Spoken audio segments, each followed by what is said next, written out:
Mapagpalang araw po sa inyong lahat. Welcome to DJ Sean Stories. Turn on your notification bell, like and subscribe para sa crime stories araw-araw. Noong April 2026, isang babae ang nakatampuhan ang kanyang mga magulang nang mahuli siyang katagpo ang kanyang nobyo. Pero kalaunan siya ay bigla na lamang nawala. At makalipas ang ilang araw, natagpuan na lamang ang babae nang wala ng saplot at wala ng buhay. Sa ating storya ngayon, talakayin natin ang dalawang karumal-dumal at nakakalungkot na kwento ng dalawang babae na may mataas pa sanang mga pangarap para sa kanilang pamilya.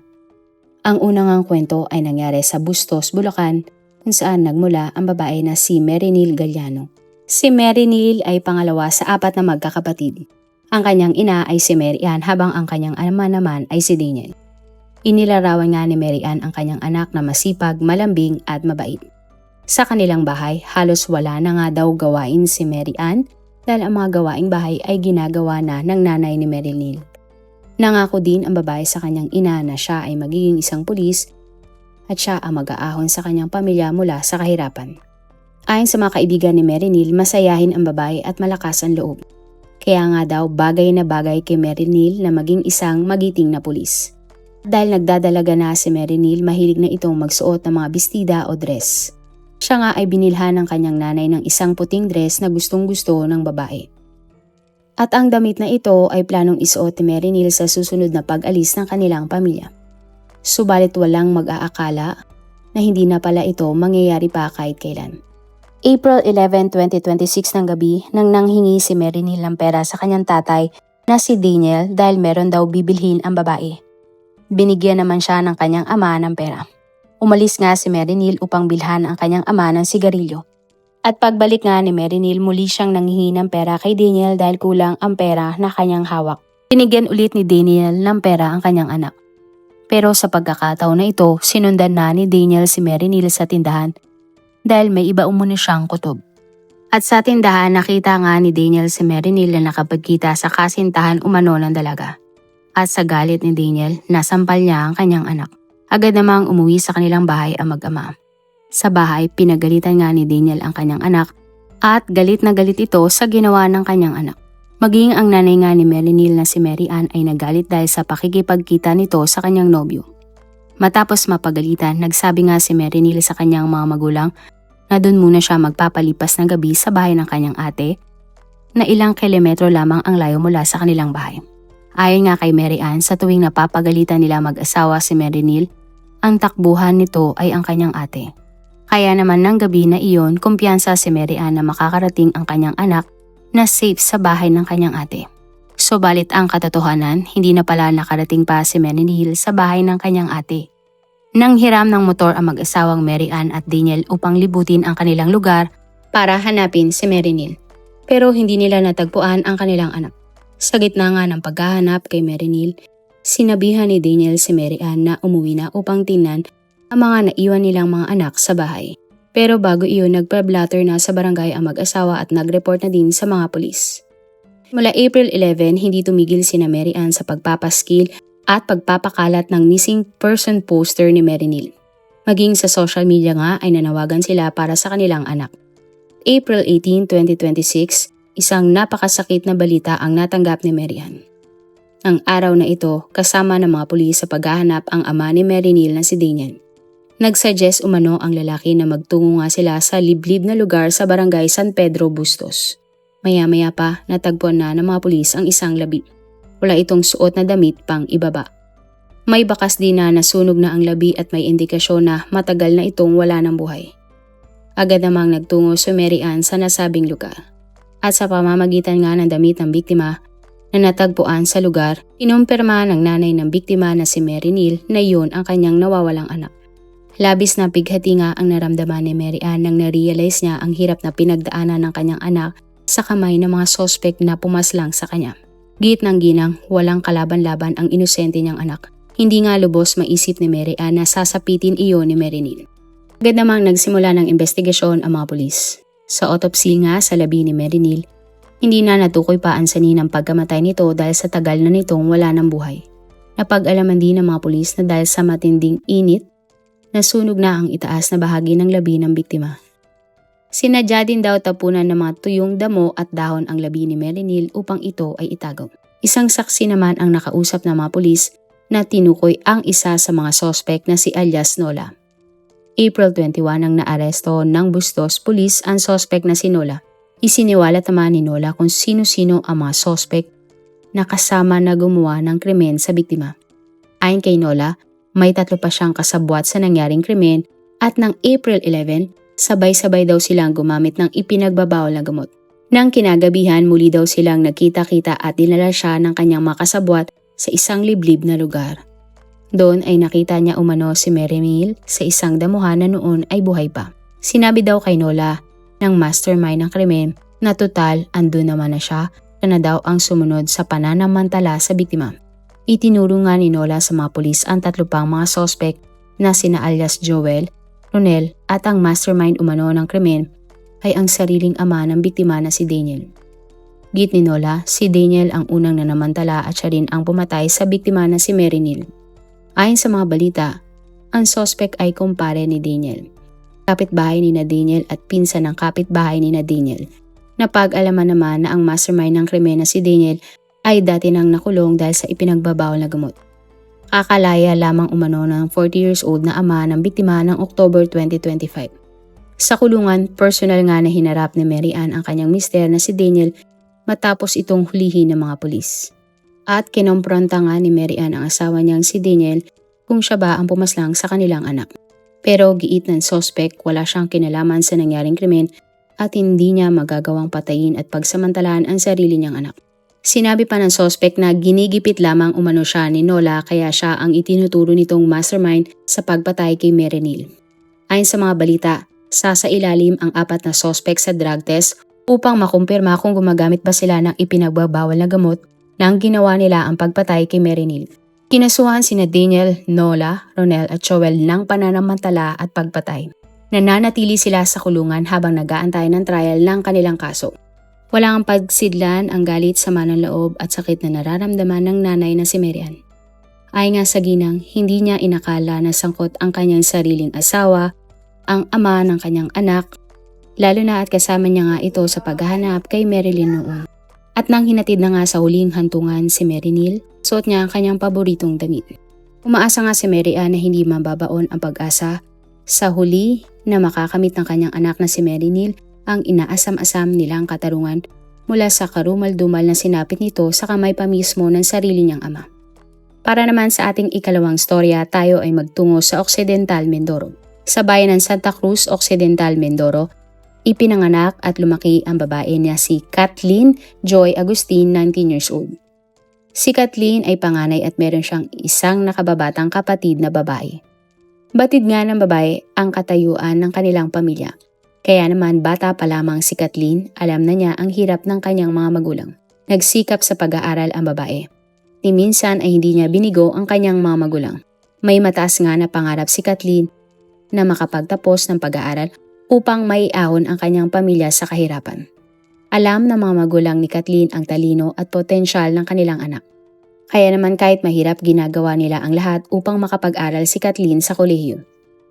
Nag-exam at nakapasa naman ang babae sa Occidental Mindoro State College na nasa munisipalidad ng Mamburao.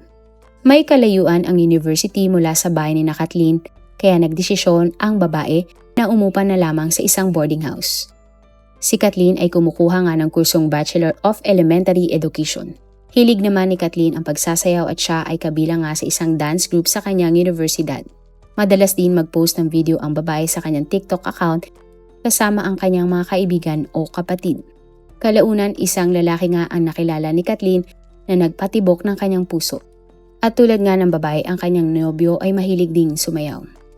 Naging inspirasyon ni Kathleen at ng kanyang kasintahan ang isa't isa upang pagbutihin ang kanilang pag-aaral para sa kanilang kinabukasan. Second year college noon si Kathleen nang sumapit nga ang holiday dahil sa Semana Santa. Kaya naman matapos ang klase, nagdesisyon ang babae na umuwi na sa kanilang bahay. Masaya naman ang pamilya ni Kathleen nang ito ay nakauwi dahil matagal-tagal din nilang hindi nakakasama ang babae. Tuwing hapunan, sabay-sabay silang kumakain at nagkwekwentuhan. At April 5, 2026 nang nagpaalam si Kathleen na siya ay babalik na sa dorm dahil meron pa daw siyang kailangang asikasuhin sa universidad. Pagsapit ka ng alas 8 ng gabi, si Kathleen ay hinatid na ng kanyang kapatid na babae sakay ng isang motor. Ibinaba nga si Kathleen ng kanyang kapatid sa Barahan Crossing.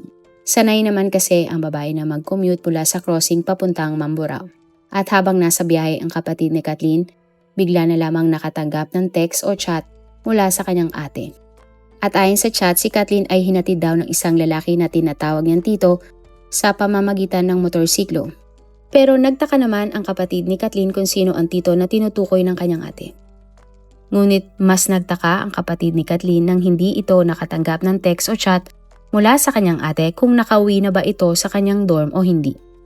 Tinawagan naman ng babae ang kanyang ate subalit hindi sumasagot si Kathleen. Maging ang dormmate nga ni Kathleen ay kinontak na ng kapatid ng babae. At ayon nga sa dormmate ni Kathleen, wala doon ang kolehilyala.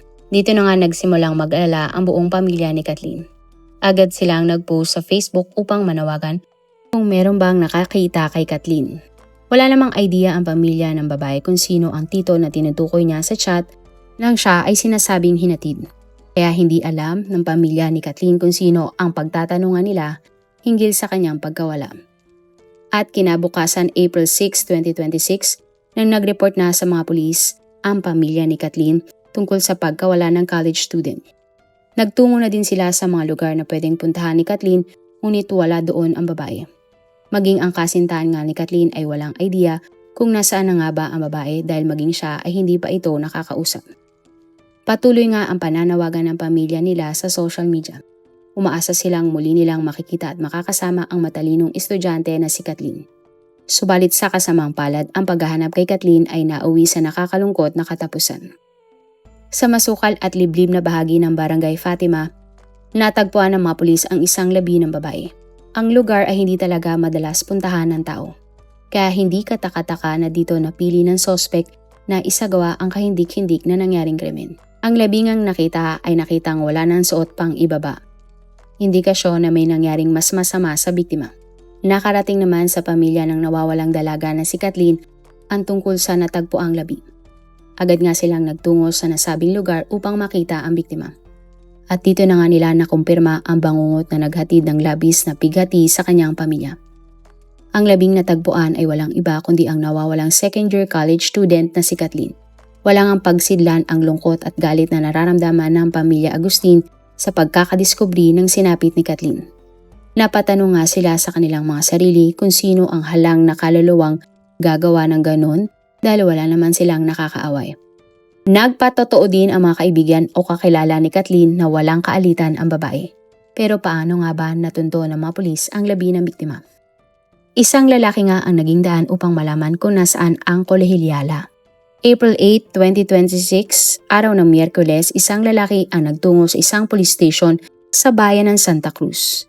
Inamin ng lalaki sa mga pulis na alam niya kung nasaan ang labi na nawawalang babae mula sa kabilang bayan. Ang lalaki ay kinilalang si Cesar Lee Calananza, 34 years old na hindi naman na ibang tao sa pamilya ni Kathleen. Si Cesar ay isang magsasaka na nakatira sa lugar ni Kathleen. Ayon sa mga balita, hindi kamag-anak ni Kathleen si Cesar, ngunit tito ang tawag niya dito dahil mas matanda ang lalaki. Pa kay Cesar, madalas niyang makita si Kathleen tuwing uuwi ito mula sa kanyang dorm. Pag-amin ni Cesar, siya nga ang pumaslang kay Kathleen. Revelasyon pa ng lalaki, pinagsamantalahan niya ang kaawa-awang biktima. Kwento ng sospek, nakita niya ang biktima na umalis. Mula doon nagkaroon daw siya ng idea na ihatid ito kaya inabangan niya sa crossing ang babae. Ayon kay Cesar, nang nakita niya si Kathleen, tinanong daw niya ito kung gusto ba ng babae na ihatid siya ni Tito Cesar. Pumayag naman daw ang biktima kaya inihatid siya ni Cesar. Pero imbis sa dorm ihatid ni Cesar si Kathleen, dinala niya ang babae sa madilim na lugar. Uminto si Cesar at sinabi sa biktima na i-check lang umano niya ang gulong. Bigla na lamang nga daw hinila ng lalaki si Kathleen. Nanlaban umano si Kathleen kaya napilitan si Cesar na saktan ng paulit-ulit ang babae. Matapos iyon, doon na ginawa ni Cesar ang masama niyang balak kay Kathleen. Hustisya nga ang tanging nais ng pamilya ni Kathleen. Hindi naman mapigilan ng nakababatang kapatid ni Kathleen na maglabas ng kanyang sama ng loob hinggil sa suspect na si Cesar. Base sa mga post ng kapatid ng biktima, Kung siya ang masusunod, gagawin din niya ang ginawa ni Cesar sa kanyang ate. Sa huli, sinampahan nga si Cesar ng kasong murder at ikinulong. At ayon sa mga pulis, inaantay pa nila ang resulta ng medical legal ni Kathleen upang dagdagan ang mga kaso ng sospek hinggil sa pananamantala nito sa biktima. At base nga sa batas ng ating bansa, kapag napatunayan si Cesar na guilty sa mga kaso laban sa kanya, maaari siyang hatulan ng 40 years o habang buhay na pagkakulong. 2 taon na nga lamang sana ay abot kaya na ni Kathleen ang kanyang mga pangarap. 2 taon na lamang sana ay mabibigyan na ni Kathleen na maginhawang buhay ang kanyang pamilya. Ngunit lahat nga ng ito ay naudlot dahil sa kaawa-awang sinapit ng kolehilyala sa kamay ng tao na kanyang kinilala at pinagkatiwala. Sa ating istorya, 2 buhay ng mga 2 dalaga na may maganda pa sanang kinabukasan ang nasayang at nawala sa isang idlap.